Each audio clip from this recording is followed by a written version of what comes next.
जय श्री कृष्णा। राधे राधे। जिन भक्तों ने कल एकादशी का व्रत किया वे आज एकादशी व्रत का पारण कर रहे हैं। तो एकादशी व्रत पारण में आज हम सुनेंगे तुलसी माता की कथा। बोलिए तुलसी माता की जय हो, विष्णु भगवान की जय हो। पौराणिक कथा के अनुसार प्रजापति महर्षि कश्यप की बहुत सारी पत्नियां थी। उनमें से एक का नाम दनु था। दनु की संतानें दानव कहलाई। दनु के बड़े पुत्र का नाम था दंभ। दंभ बहुत ही सदाचारी था और धार्मिक प्रवृत्ति का था। और दानवों की भांति उसमें ना तो ईर्ष्या थी और ना ही देवताओं से विद्वेष की भावना। वह विष्णु भगवान का बड़ा भक्त था और उन्हीं की आराधना करता था। बस उसे एक ही चिंता सताती रहती थी कि उसके कोई पुत्र नहीं था। उसने आचार्य शुक्राचार्य जी को आचार्य बनाया और उनसे श्री कृष्ण मंत्र की दीक्षा ली। दंभ ने दीक्षा पाकर पुष्कर में महान अनुष्ठान किया। जब उसका अनुष्ठान सफल हुआ तब उसके अनुष्ठान से प्रसन्न होकर भगवान विष्णु प्रकट हुए और कहने लगे कि मैं तुम्हारी तपस्या से बहुत प्रसन्न हूँ और मैं तुम्हें कोई मनवांछित वरदान देना चाहता हूँ। तुम मुझसे अपनी मन की इच्छा के अनुसार कोई भी वरदान मांग सकते हो। तब दंभ ने कहा, हे भगवान, यदि आप मेरी तपस्या से प्रसन्न हैं तो मुझे ऐसा पुत्र दें जो आपका भक्त हो और त्रिलोक विजयी हो, जिसे देवता भी युद्ध में ना जीत सकें।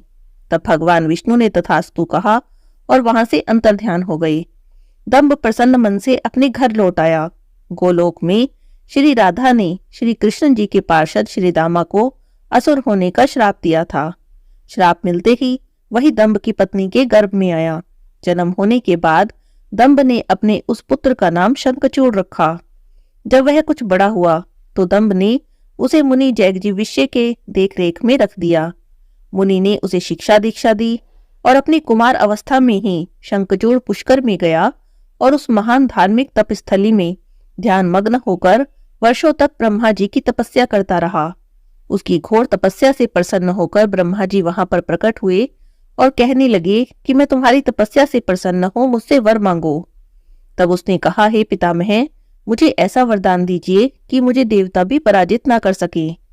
तब ब्रह्मा जी ने उसे ऐसा ही वरदान दिया और श्री कृष्ण कवच प्रदान करते हुए उसे आदेश दिया, हे शंखचूड़, तुम बद्रिकाश्रम चले जाओ। वहां पर तुम्हारे भाग्य का सितारा उदय होने की प्रतीक्षा कर रहा है।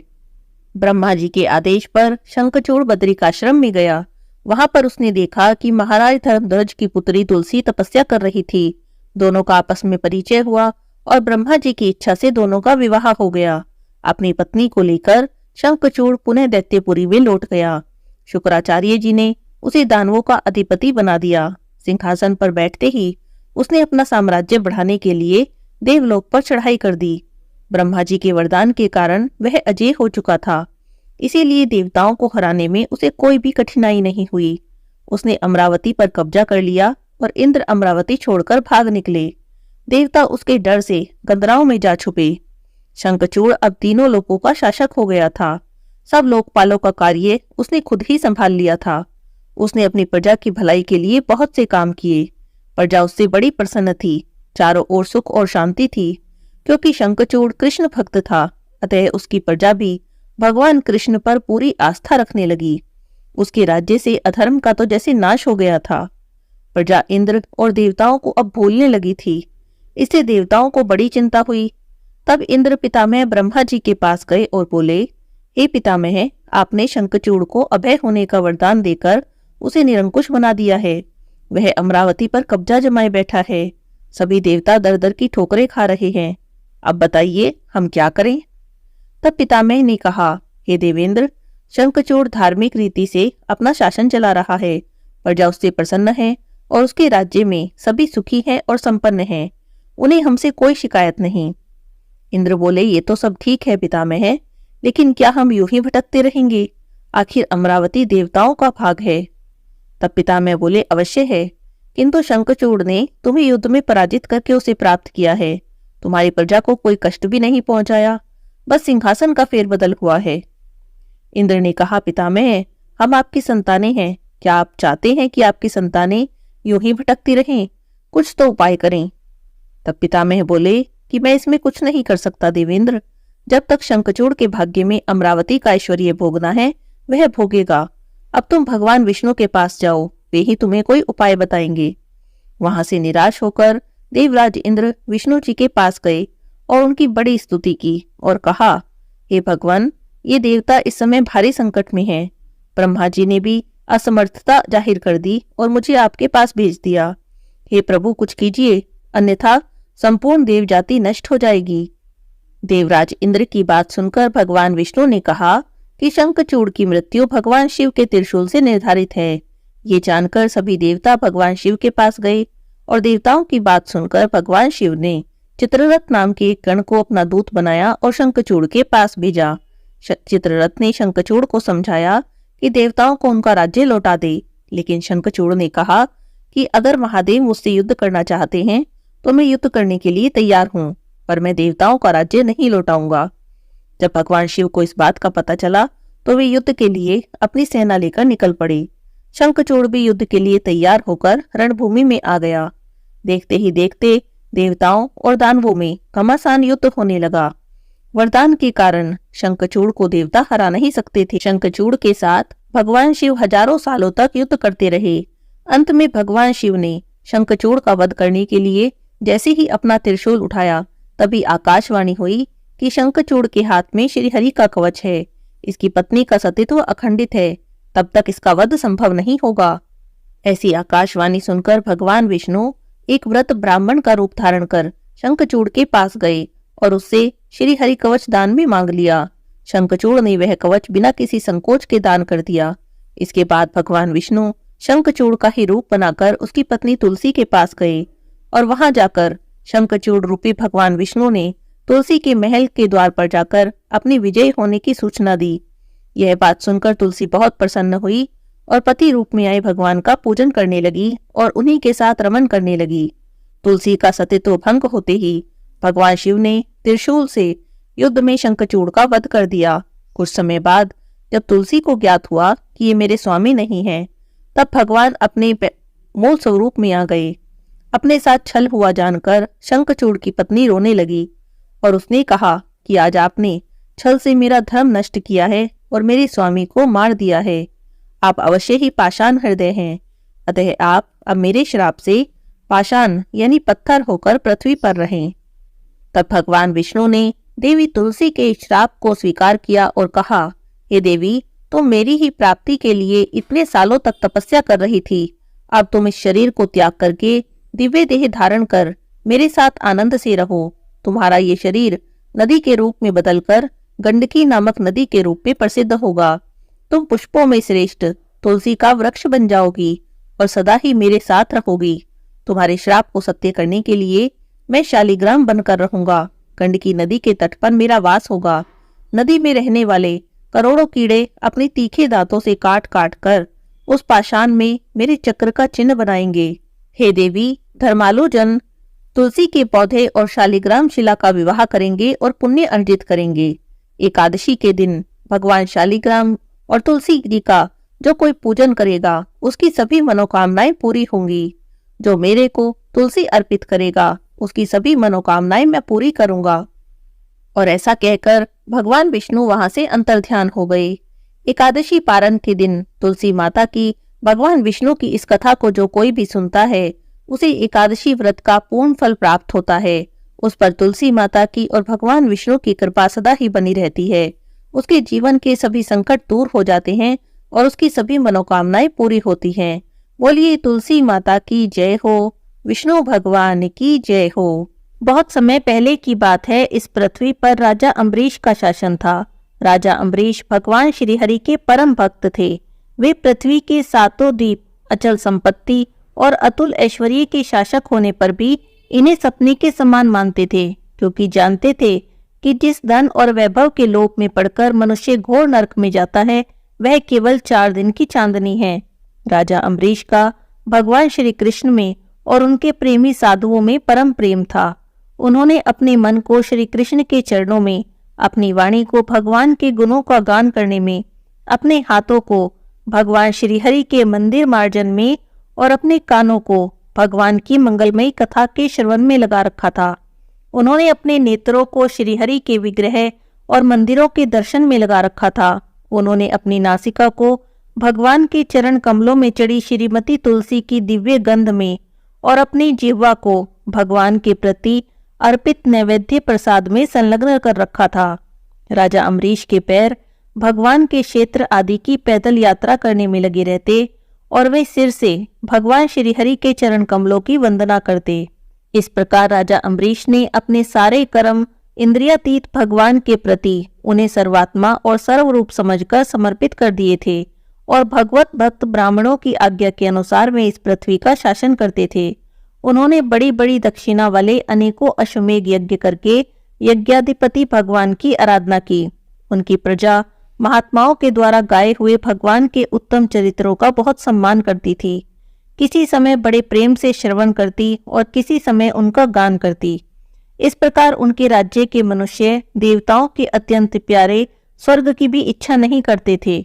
राजा अम्बरीश की अनन्य प्रेम भक्ति से प्रसन्न होकर भगवान ने उनकी रक्षा के लिए सुदर्शन चक्र को नियुक्त कर दिया, जो विरोधियों को भयभीत करने वाला और भगवत भक्तों की रक्षा करने वाला है।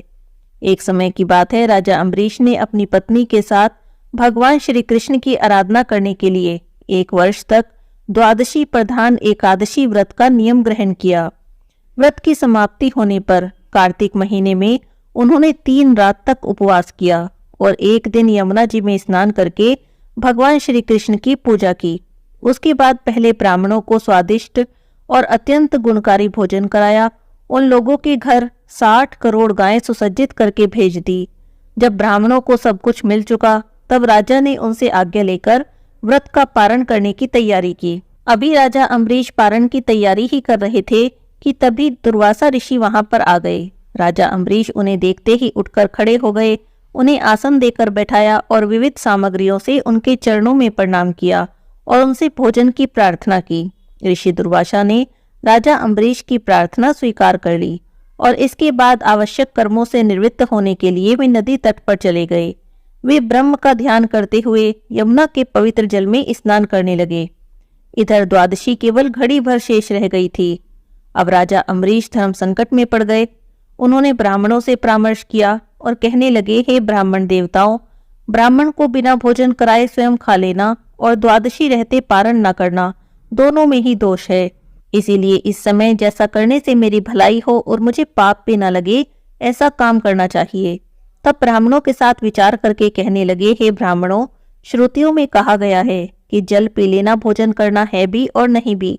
इसीलिए इस समय मैं केवल जल से पारण कर लेता हूँ।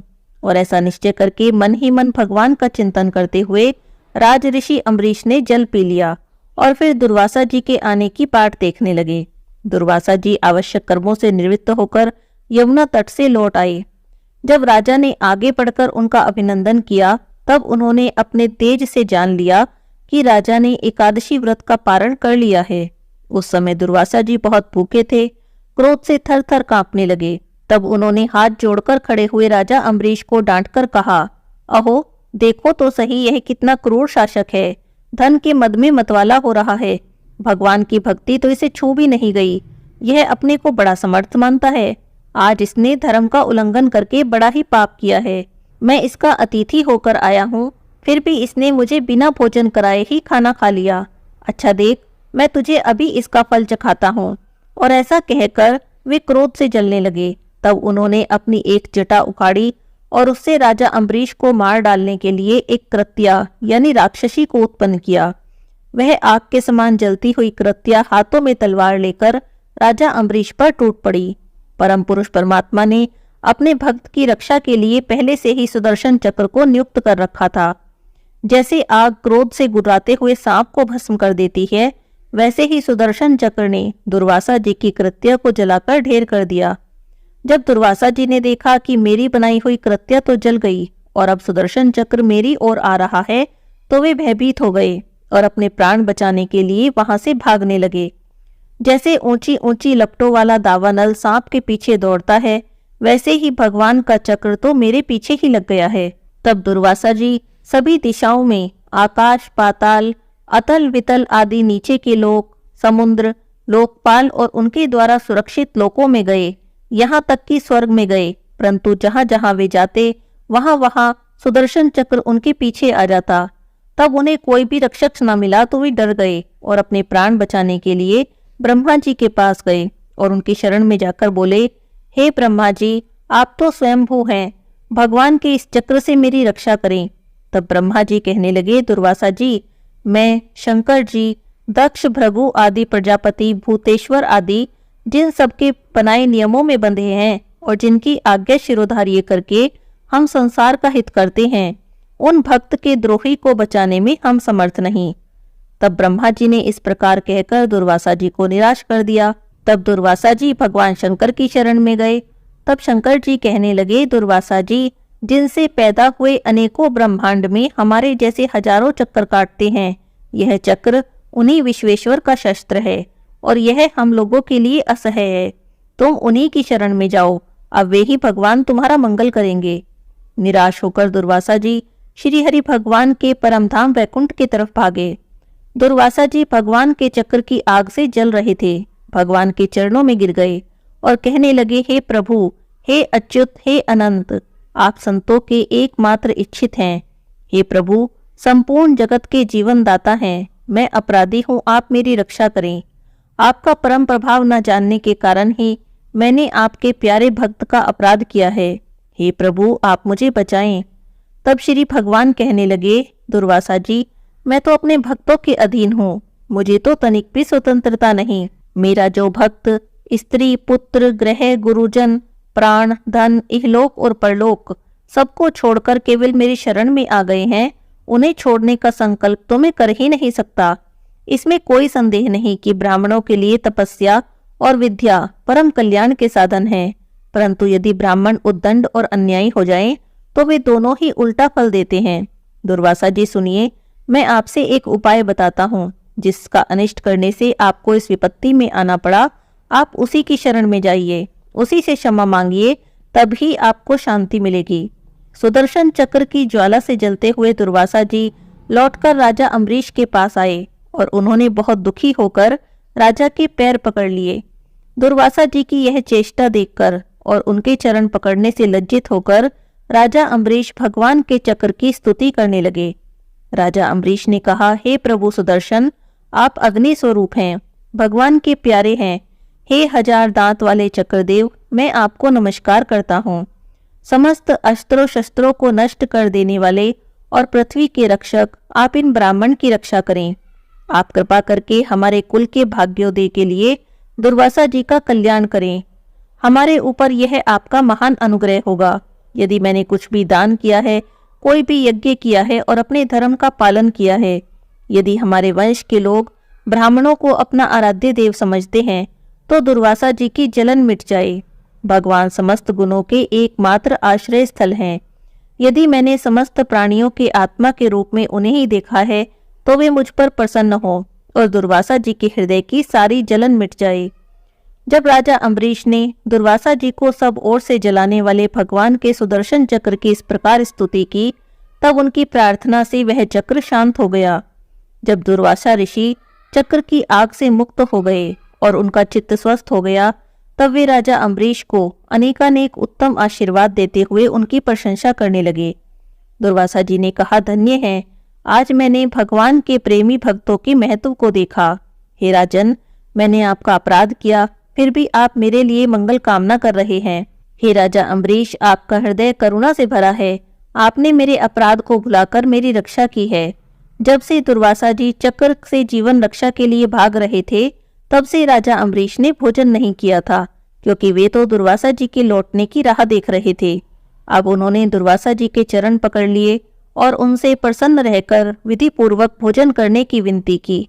तब दुर्वासा जी ने बहुत ही संतुष्ट होकर वहां पर भोजन किया और राजा अम्बरीश के गुणों की प्रशंसा की। उसके बाद उनसे अनुमति लेकर वे वहां से प्रस्थान कर गए। जब सुदर्शन चक्र से भयभीत होकर दुर्वासा जी भाग रहे थे, तब से उनके लौटने तक 1 वर्ष का समय बीत गया। इतने दिनों तक राजा अम्बरीश उनके दर्शन की आकांक्षा से केवल जल पीकर रहे। दुर्वासा जी के जाने के बाद उनके भोजन से बचे हुए अत्यंत पवित्र अन्न को राजा ने सपरिवार ग्रहण किया। कुछ वर्ष बीत जाने पर राजा अम्बरीश ने अपने ही समान भक्त पुत्रों को अपने राज्य का भार दिया और स्वयं वन में चले गए। वन में जाकर राजा अम्बरीश भगवान की स्तुति करते, भगवान की तपस्या करते बड़ी धीरता के साथ भगवान में अपना मन लगाकर वे इस संसार से मुक्त हो गए। बोलिए विष्णु भगवान की जय हो। एक समय माता लक्ष्मी भगवान विष्णु जी से पूछती है, हे प्रभु, तुलसी के पास दीपक जलाने का क्या महत्व है और रोज शाम को तुलसी के पास दीपक क्यों जलाया जाता है? इससे मनुष्य को कौन सा फल प्राप्त होता है? तुलसी के पास दीपक जलाने की विधि क्या है और दीपक जलाते समय कौन से मंत्र का उच्चारण करना चाहिए? सारी बातें कृपा करके मुझसे विस्तार से बताइए। तब भगवान श्री हरि विष्णु जी ने कहा, हे देवी, आज आपने समस्त मानव जाति के कल्याण के लिए बहुत ही महत्वपूर्ण प्रश्न किया है। आपके इस प्रश्न का उत्तर देने से पहले मैं आपको एक प्राचीन कथा सुनाता हूँ, जिससे आपको आपके सभी प्रश्नों का उत्तर भी मिल जाएगा। आप ध्यान से इस कथा को सुनिए। इस कथा को सुनने मात्र से ही 100 वर्षों तक तुलसी के पास दीपक जलाने का पुण्य प्राप्त होता है। तब माता लक्ष्मी जी कहती है, हे प्रभु, मैं इस कथा को सुनने के लिए उत्सुक हूँ, कृपा करें और इस कथा को सुनाना प्रारंभ करें। तब भगवान विष्णु माता लक्ष्मी को कथा सुनाते हैं। श्री हरि भगवान विष्णु कहते हैं कि हे देवी, पूर्व काल की बात है। दक्षिण दिशा में तुंगभद्रा नाम की एक बहुत बड़ी नदी है। इस नदी के किनारे पर हरिहरपुर नाम का एक अत्यंत सुंदर नगर बसा हुआ है।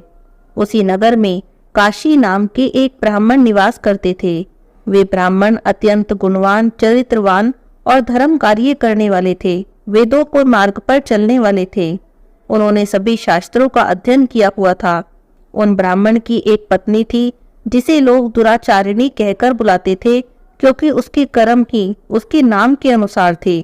वह सदा अपने पति को अपमानित करती, अपने पति के लिए कुवाच्य कहती, अपने पति को बहुत दुख देती और कभी भी अपने पति के लिए भोजन नहीं बनाती थी। उसने अपने पति के साथ कभी शयन भी नहीं किया, कभी उसके साथ प्रेम से व्यवहार नहीं किया। पति के मित्र, परिवार के लोग घर पर आते तो वह उनको अपमानित करके भगा देती और स्वयं काम भाव से उन्मत्त होकर निरंतर अन्य व्यभिचारिणी स्त्रियों के साथ घूमा करती। उसका मन पति को छोड़कर पराये पुरुषों में ही लगा रहता। उसने कभी अपने पति से प्रेम से बात नहीं की, किंतु पराये पुरुषों के संग बैठकर बातें किया करती थी। पराये पुरुषों को मोहित करने के लिए सज धज कर गाँव में घूमने जाती। कभी वन में किसी वृक्ष के नीचे खड़ी रहकर सुंदर पुरुषों की राह देखती और किसी दुष्ट पुरुष को मोहित करके उसके संग भोग विलास करती। फिर एक दिन वह दुराचारिणी स्त्री वन में जाकर एक वृक्ष के नीचे खड़ी हो गई। उस समय उसका चित्त काम से भरा हुआ था। वह किसी सुंदर कामी पुरुष की राह देख रही थी, किंतु बहुत समय बाद भी उस स्थान पर कोई पुरुष नहीं आया तो वह बहुत दुखी हो गई और प्रियतम की खोज में इधर उधर देखने लगी। उस दिन उसका सारा परिश्रम व्यर्थ ही हो गया। वह वहां पर खड़ी होकर नाना प्रकार की बातें कहकर विलाप करने लगी। आज तो इस मार्ग में कोई भी सुंदर पुरुष ही नहीं आया। अब मैं कैसे अपनी काम वासना को शांत करूं? इतना सब कहकर जोर जोर से विलाप करने लगी। उस जंगल में एक भयानक बाघ निवास करता था। उस पापनी स्त्री की आवाज सुनकर वह जाग गया और उछलकर उस स्त्री का भक्षण करने के लिए उसके पास आ गया। उस भयंकर बाघ को देखकर उस स्त्री के तो पसीने छूटने लगे। वह भय से थरथर कांपने लगी। वह स्त्री कुछ करती, इतने में ही उस बाघ ने अपने पंजे से उसे घायल कर दिया और वह जमीन पर गिर पड़ी। जमीन पर गिरते ही चिल्लाते हुए कहने लगी, अरे बाघ, तू किस लिए यहाँ पर आया है और मुझे क्यों मार रहा है? तू मुझे छोड़ दे, मेरा भक्षण करके तुझे क्या मिलेगा? उसकी बातें सुनकर वह भयानक बाघ क्षण भर के लिए रुक गया और हंसते हुए बोला, अरे दुष्टा, आज विधाता ने तुझे ही मेरा ग्रास नियुक्त किया है। तो जैसी स्त्री का भक्षण करना ही मेरा काम है, तभी तुझे इस शरीर से मुक्ति मिलेगी। तब वह स्त्री कहने लगी, हे बाघ, तुम कौन हो? मुझे सच सच बताओ, तुम्हें किस कारण से बाघ की योनि में जन्म लेना पड़ा और तुम मुझ जैसी स्त्रियों का भक्षण क्यों करते हो? पहले मुझे सारी बात बताओ और फिर मेरा भक्षण करना। तब बाघ कहता है कि अरे पापनी, मैं तुझे अपने पूर्व जन्म का सारा वृतांत सुनाता हूँ कि किस कारण से मुझे बाघ बनना पड़ा। तो ध्यान से सुन। पूर्व काल में दक्षिण देश में एक नदी थी। उस नदी के तट पर एक नगर बसा हुआ था। उस नगर में मैं निवास करता था। मैं एक ब्राह्मण का पुत्र था और नदी के किनारे बैठकर यज्ञ आदि कार्य करता था। मैंने उस जन्म में अनेक पापियों के लिए यज्ञ किए, उन पापियों के घर का भोजन किया। मैंने धन के लोभ से अनेक पापियों के लिए कार्य किया। जिन वस्तुओं का दान ब्राह्मणों को नहीं लेना चाहिए, उन वस्तुओं का दान भी मैंने ग्रहण किया, और दूसरों से धन लेता था लेकिन कभी वापस भी नहीं करता था। इस प्रकार पाप करते हुए मुझे बहुत साल बीत गए और मैं वृद्ध हो गया। मेरे बाल सफेद हो गए, मुंह के सारे दांत भी गिर गए, लेकिन फिर भी मेरी दान लेने की आदत नहीं छूटी और मैं पाप करता चला गया। एक दिन धन के लोभ से नदी किनारे गया और अन्य धूर्त ब्राह्मणों के साथ मिलकर हमने लोगों को वहां पर ठगा। झूठे मंत्र वचन बोलकर हमने बिना विधि विधान किए ही देवी देवताओं का पूजन किया और बहुत सारा धन दान में ले लिया। फिर उसी स्थान पर एक बीमार कुत्ते ने मेरे पैर में काट लिया और मैं मूर्छित होकर गिर पड़ा। उसी क्षण मेरे प्राण चले गए। फिर यम के दूत उस स्थान पर प्रकट हुए और मुझे पकड़कर यमपुरी में ले गए। वहां पर यमराज ने चित्रगुप्त से मेरे कर्मों का लेखा जोखा निकालने के लिए कहा। फिर चित्रगुप्त कहने लगे, हे धर्मराज, इस ब्राह्मण ने तो घोर पाप किए हैं। इसने दूसरों से झूठ कहकर धन लूटा है, विधि विधान से पूजा न करके झूठे मंत्र बोलकर भगवान का अपमान किया है। इसीलिए यह पापी ब्राह्मण केवल नरक जाने के योग्य है। फिर यमराज ने अपने दूतों को आदेश देकर मुझे नरक की अग्नि में डाल दिया और कई वर्षों तक सजा भोगने के बाद मुझे बाघ का यह शरीर प्राप्त हुआ और मैं इस दुर्गम वन में निवास करने लगा। मैं अपने पूर्व जन्म के पापों को याद करके कभी महात्मा, कभी साधु पुरुष और कभी भी सती स्त्रियों का भक्षण नहीं करता हूँ। मैं केवल पापी, दुराचारी और उल्टा स्त्रियों का ही भक्षण करता हूँ ताकि मुझे मेरे पापों से मुक्ति मिल जाए। फिर वह बाघ उस स्त्री से कहने लगा, हे पापनी, तेरे आचरण से तो तू उल्टा दिखाई देती है। अपने पति को छोड़कर तू इस वन में अन्य पुरुषों के साथ भोग विलास करने के लिए आई है, इसीलिए आज तू मेरा ग्रास अवश्य बनेगी। इतना कहकर उस बाघ ने अपने तीक्ष्ण नाखून से उस पापी स्त्री के टुकड़े टुकड़े कर दिए और उसे खा लिया। फिर उस स्थान पर यम के दूत प्रकट हुए और उस पापिनी स्त्री को उठाकर यमपुरी में ले गए। चित्रगुप्त जी ने उस स्त्री का लेखा जोखा निकाला और यमराज जी को बताया। यमराज ने उस स्त्री को घोर नरक में डाल दिया। कई वर्षों तक नरक की अग्नि में जलने के बाद उसने फिर से पृथ्वी लोक पर एक चांडाल के घर में जन्म लिया और वह फिर से दुख भोगने लगी। इस दुख को सहन करते करते एक दिन वह तीर्थों में स्नान करने के उद्देश्य से अनंतपुरा में चली गई। वहां पर एक आश्रम के बाहर निवास करने लगी। वहां उस आश्रम में एक तुलसी का पौधा था। अन्य स्त्रियों को वहां पर उसने तुलसी के पास दीपक जलाते हुए देखा तो उस पापी स्त्री ने भी वही किया। उसने तुलसी के पौधे के पास एक दीपक जला दिया। फिर उसी रात हृदयघात से उसकी मृत्यु हो गई और यमराज के दूत उसे ले जाने के लिए वहां पर प्रकट हुए। जैसे ही यम के दूत उस पापी स्त्री को पासे में बांध कर ले जाने लगे, तभी भगवान विष्णु के दो पार्षद उस स्थान पर प्रकट हुए और उन्होंने उन दोनों को रोक दिया और कहने लगे, हे दूतों, तुम इस स्त्री को छोड़ दो। यह स्त्री नरक जाने के योग्य नहीं। तुम किसके आदेश से ऐसा अधर्म कर रहे हो? तब यमदूतों ने कहा कि हम यमराज के आदेश से इसे लेने आए हैं, किंतु आप हमें किस कारण रोक रहे हैं? यह स्त्री अत्यंत पापिनी है। तब भगवान विष्णु के पार्षद कहने लगे, यह स्त्री तो विष्णु भक्त है, यह नरक जाने के योग्य नहीं। इसने शाम के समय तुलसी के पास दीपक जलाया है, इसी कारण से इसके सभी पाप नष्ट हो गए और अब यह नरक जाने की नहीं बल्कि स्वर्ग जाने की अधिकारी बन गई है। पार्षदों की बातें सुनकर यमदूतों ने उस स्त्री को उसी स्थान पर छोड़ दिया और यमलोक में चले गए। वहां जाकर उन्होंने यमराज को सारा वृतांत सुना दिया। फिर भगवान विष्णु के पार्षद उस स्त्री को दिव्य विमान में बैठाकर स्वर्गलोक में ले गए। भगवान विष्णु कहते हैं, हे देवी, इस प्रकार से तुलसी के पास केवल दीपक जलाने मात्र से ही मनुष्य के सभी पाप नष्ट हो जाते हैं। जो भी स्त्री नित्य प्रतिदिन शाम को तुलसी के पास दीपक जलाती है, वह सौभाग्यशालिनी बनती है। उसके पूर्व जन्मों के सभी पाप नष्ट हो जाते हैं और उसे सुख समृद्धि की प्राप्ति होती है। भगवान विष्णु कहते हैं कि हे देवी, मुझे मोती, माणिक, रतन कुछ भी अर्पित कर दो, लेकिन मुझे उतनी प्रसन्नता नहीं होती जितनी कि मनुष्यों के द्वारा एक तुलसी का पत्ता अर्पण करने से प्राप्त होती है। 10,000 गोदान से मनुष्य को जो फल प्राप्त होता है, वही फल तुलसी पत्र के दान से प्राप्त हो जाता है। मृत्यु के समय जो भी मनुष्य अपने मुख में तुलसी पत्र का जल पा जाता है, वह भगवान विष्णु के धाम में जाता है। भगवान विष्णु कहते हैं, हे देवी, जिस प्रकार देवी लक्ष्मी से वैकुंठ को ऐश्वर्य प्राप्त होता है, उसी प्रकार वैकुंठ में तुलसी देवी के कारण पवित्रता प्राप्त होती है। पृथ्वी लोक में जिस स्थान पर भी तुलसी का पौधा होता है, उस स्थान पर कभी भी बुराई का वास नहीं होता। ऐसा स्थान सबसे अधिक पवित्र होता है। इसी कारण घरों में तुलसी का पौधा अवश्य लगाना चाहिए। इसी प्रकार भगवान विष्णु ने देवी लक्ष्मी को तुलसी देवी के पास दिया जलाने का महत्व बताया। बोलिए विष्णु भगवान की जय हो, लक्ष्मी माता की जय हो, तुलसी माता की जय हो।